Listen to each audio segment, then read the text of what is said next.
Fala galera, beleza? Estamos começando o nosso vídeo de língua portuguesa do nono ano. Seja bem-vinda, seja bem-vindo. O nosso conteúdo é Carta Aberta. Veja agora os objetivos da aula. Eles são ler e compreender trecho de carta aberta, distinguir fato de opinião, estabelecer relação entre a tese e os argumentos, reconhecer efeitos de sentidos. E começando, temos uma reflexão a respeito de uma imagem. Acompanhe. Cada degrau que você sobe te permite ver muito mais além. Você concorda com esse título dessa imagem? Cada degrau que você sobe, cada obstáculo, permite com que você vá mais além? Vejamos aqui o que temos ainda na imagem. Não se limite. Temos um personagem e 3 montanhas. Na primeira montanha, no primeiro monte, o personagem tem a seguinte ideia. Não consegue ver o que está além da montanha número 1? Você sobe, você escala ela. Ultrapassando ela, você tem um novo ponto de vista, revela a montanha número 2. Então, ultrapassando um obstáculo, você terá outro obstáculo normalmente. Subindo esse outro obstáculo, temos novo ponto de vista, revela a montanha número 3. Um novo obstáculo superado, mas ainda temos uma outra visão. Infinitas possibilidades quando ele ultrapassa um outro obstáculo e consegue ver o horizonte, consegue ver uma paisagem com certeza. Então, essa imagem fala muito a respeito da carta aberta que iremos ler na sequência, a qual fala sobre uma mudança de comportamento de um jovem estudante. E é o que temos aqui, a questão dos obstáculos também é mencionada nesse texto que iremos ler. A autora defende que o jovem não tem problema, que assim que ele supera, que ele rejeita os obstáculos, ultrapassa esses obstáculos, essas dificuldades, ele tem um bom futuro, ele tem um final feliz, ele tem momentos maravilhosos. É o que defende a nossa escritora. Vejamos agora o nosso texto. Vamos a ele. Carta aberta a um jovem estudante. Querido estudante, não sei qual foi o motivo que te levou a ter curiosidade em ler esta carta. Talvez tenha sido o título, talvez tenha sido uma recomendação, talvez tenha sido o tédio, ou talvez tenha sido o mero acaso. De qualquer forma, confesso que não me interesso particularmente pelo caminho que percorreste até chegar aqui. Importa-me, sim, o que poderás percorrer depois desta leitura. Acho curioso falar de estudantes e de caminhos no mesmo parágrafo. Curioso, mas, ao mesmo tempo, inevitável.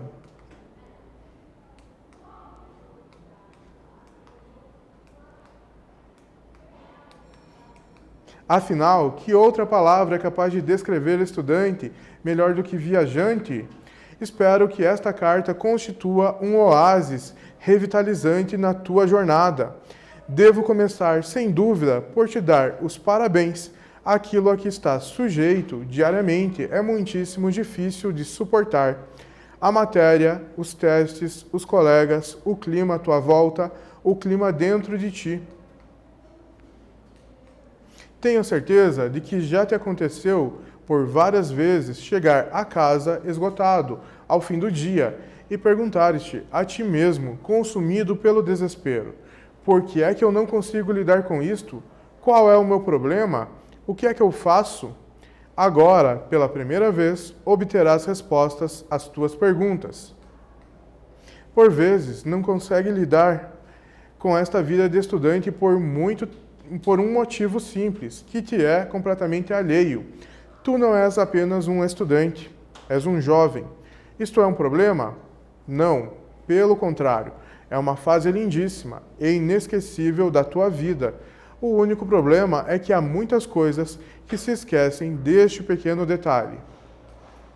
Enquanto estudante, é esperado que sejas capaz de definir equações cartesianas, ao mesmo tempo que, enquanto jovem, é esperado que tenhas a capacidade de definir a tua personalidade.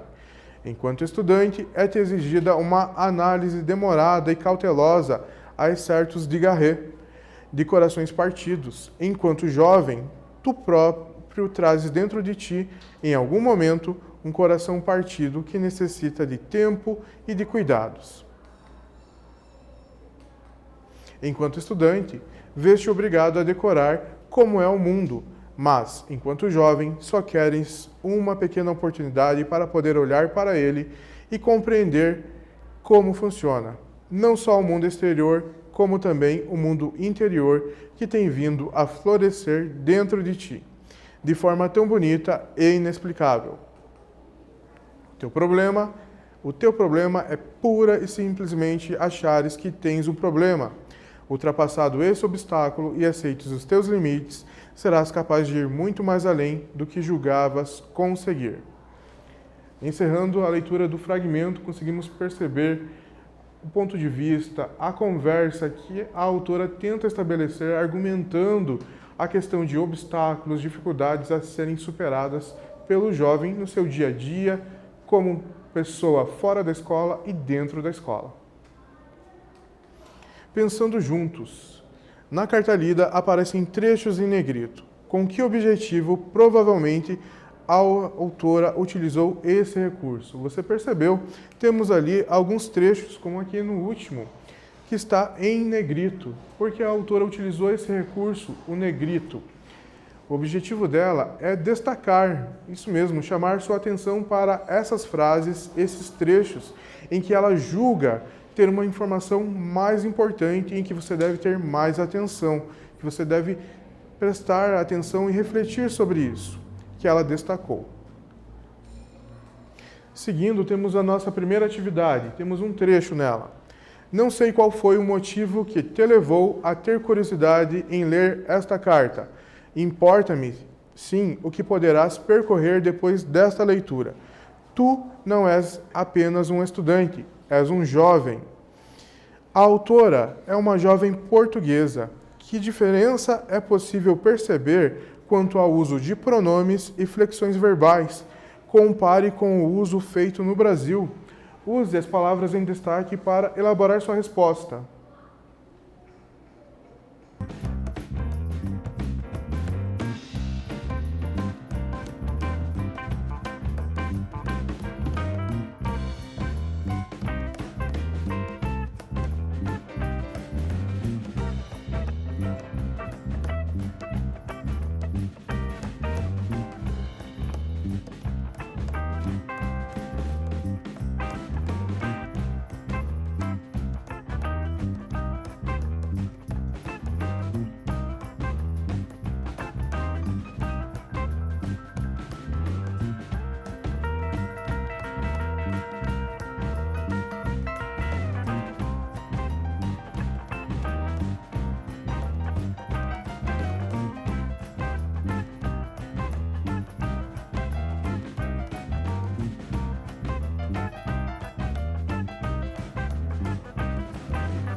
respondeu, percebeu as flexões verbais, os pronomes utilizados por essa autora e conseguiu comparar com o uso dessa linguagem aqui no Brasil? Vejamos a nossa resposta. A autora utiliza pronomes e flexões verbais na segunda pessoa, enquanto no Brasil a maior parte da população utiliza o pronome você e os oblíquos de terceira pessoa. Isso mesmo. Na maioria das regiões do Brasil, nós usamos o pronome de tratamento você no lugar do pronome tu, de segunda pessoa. E por consequência, as flexões verbais e os pronomes oblíquos do você são empregados em terceira pessoa, o que diferencia do português de Portugal, o qual é utilizado pela autora para escrever o texto. Isso mesmo, é uma autora portuguesa, como vimos no exercício. Temos aqui o pronome te, a conjugação poderás, o tu, segunda pessoa, o és e o és novamente, o verbo ser conjugado em segunda pessoa. Então, há essa diferença aí no tratamento dos pronomes e o seu uso no texto. Pensando juntos, na argumentação, para argumentar o que pensa e sente, a autora utiliza várias palavras que modificam o sentido de verbos, substantivos e adjetivos. Isso mesmo. Então, para mostrar seu argumento, mostrar o que pensa, qualificar algumas situações, a autora emprega alguns modificadores. Temos aqui um trecho completamente alheio, fase lindíssima. Isso mesmo. Esses termos em destaque, o completamente e o lindíssima, eles são advérbio e adjetivo, respectivamente, ou, letra B, adjetivo e advérbio. Vejamos, completamente é um modo alheio. Então, se nós temos um modo, nós temos um advérbio, uma circunstância de modo. Se nós temos lindíssima se referindo à fase, a fase é um substantivo. Se lindíssima está ligada à fase, é um adjetivo. Então, nossa resposta desse pensando juntos é a letra A. Completamente advérbio, lindíssima adjetivo. Agora, atividade número 2. Qual alternativa indica um fato, aquilo que pode ser provado, que aconteceu ou pode acontecer? Letra A. Enquanto estudante, é esperado que sejas capaz de definir equações cartesianas. Letra B. De qualquer forma, confesso que não me interesso particularmente. Letra C. Devo começar sem dúvida por te dar os parabéns. Letra D. Pelo contrário, é uma fase lindíssima e inesquecível da tua vida. Responda.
respondeu, conseguiu encontrar em qual alternativa nós temos a presença de um fato?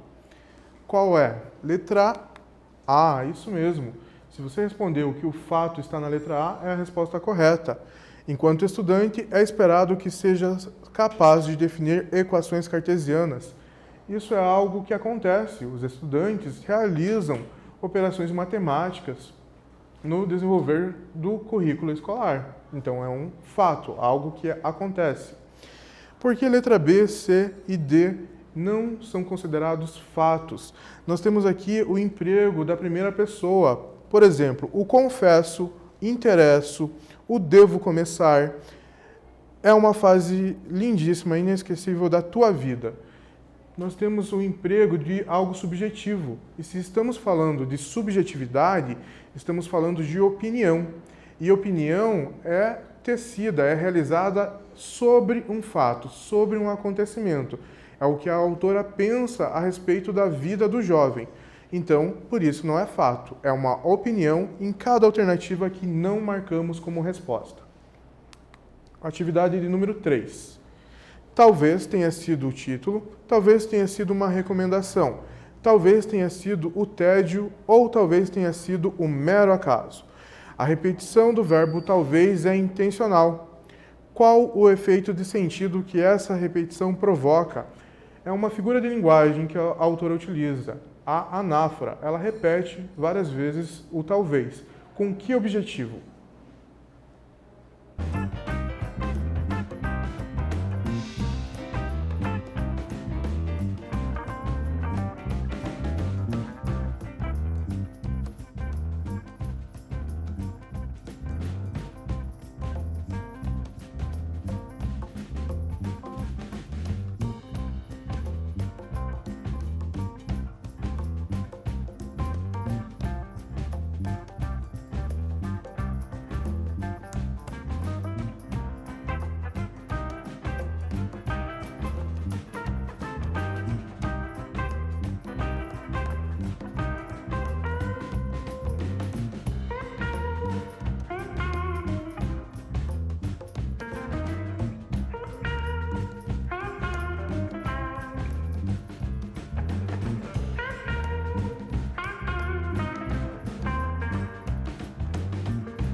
Voltamos, respondeu, conseguiu perceber o objetivo da autora repetir várias vezes, de modo pensado, esse advérbio, o talvez? Vejamos a possibilidade de resposta. A repetição do advérbio tem o sentido de enfatizar as diversas possibilidades de caminhos que podem ter levado o leitor a ler o texto. Isso mesmo, esse trecho está na introdução da nossa carta aberta. Então a autora enumera aí algumas situações que pode ter levado o jovem leitor, estudante, a ler a carta, o texto que ela escreveu. Então, para enumerar, enfatizar essas possibilidades, essas variáveis, ela usa o talvez. Pensando juntos, vamos a esse trecho. Tu não és apenas um estudante, és um jovem. Isto é um problema? Não, pelo contrário, é uma fase lindíssima e inesquecível da tua vida. Pergunta: com base no contexto, a autora espera respostas? Justifica o emprego desse recurso argumentativo. A autora faz, no decorrer da carta, algumas perguntas, como temos aqui. Qual o objetivo dela em realizar essas perguntas? Podemos pensar que ela quer despertar no leitor a reflexão, que ele pense em uma resposta. E, além disso, ela se aproxima do leitor, mostrando que ela pensa, que ela entende a realidade em que ele vive, que ele está passando nessa transformação de criança para adolescente. Vamos a algumas características da carta aberta. É um modelo de carta, texto epistolar, que tem como principal característica informar, instruir, alertar, protestar, reivindicar ou argumentar sobre um determinado assunto. A nossa carta tem o objetivo de instruir ou então de alertar sobre essa mudança de comportamento do jovem, que é normal, sobre as suas dificuldades que devem ser superadas.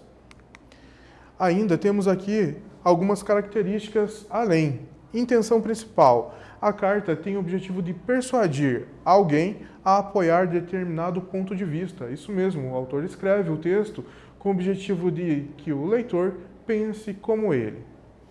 O leitor é algo coletivo, são vários leitores, pois o interesse desse tema, dessa reivindicação, sempre é coletiva. A circulação nós podemos encontrar em jornais, revistas, sites e blogs. A organização de uma carta aberta se dá através de um título, o destinatário, introdução, desenvolvimento, conclusão, despedida e assinatura. Afinal, é uma carta, então requer esses elementos, como destinatário, vocativo, despedida, uma finalização. E assinatura, para demonstrar quem tem aquela opinião, quem tem aquela tese e quem acredita naqueles argumentos apresentados. A linguagem ela é clara, objetiva, geralmente formal, pois assim abrange ao público maior, diferente de uma carta com uma linguagem informal, com várias gírias, em que o público fica limitado aos conhecedores daquela linguagem. Na aula de hoje, o que vimos? Estudamos trecho da Carta Aberta a um Jovem Estudante, a qual Beatriz Sofia Alves apresenta conselhos a jovens que têm dificuldade para lidar com questões relacionadas aos estudos ou à própria vida. Reconhecemos recursos argumentativos e diferenciamos fato de opinião. Estamos no fim. Desejo a você dias melhores, continue bem e até a próxima!